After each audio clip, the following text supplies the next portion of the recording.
3 years ago, my mother was diagnosed with IPF.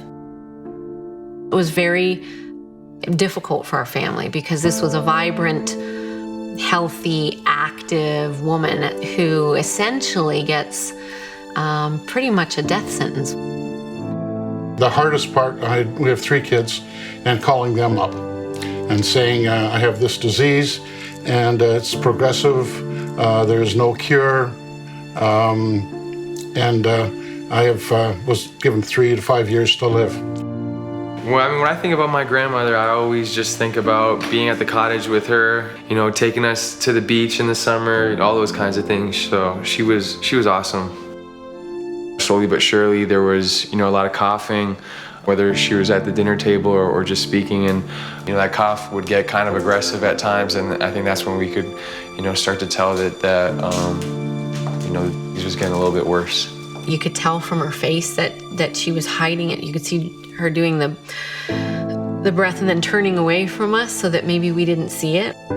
I loved sports, I loved sailing, and was a phys ed teacher, so I could do all those things, and all of a sudden I couldn't even lift the sail on the boat. See your wife, you know, shoveling snow when you can't, and your sense of usefulness diminishes. What we struggle with more is the knowledge of how IPF can end. You know, it's a really tough ending, and to think that you just have so much trouble breathing. My name was submitted for a lung transplant, and I said, you know, I am 73 years old, or will be, and I've lived a pretty good life, and if some 20-year-old kid wants it, I'm not going to take that away from them. That's not an option to a 78-year-old, 79-year-old. I don't think she was going to be a recipient of a double lung transplant. So we just kind of accepted that, and you just move on, which is essentially what my mother, you know, has done. I'm somewhat frightened of not being able to breathe, and what that does to your body, and what it does to your head.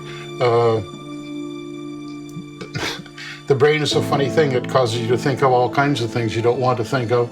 Like, what is it like really dying? What is it like lying in bed, not being able to do anything? And so that's a frightening prospect. But that's sometime down the road.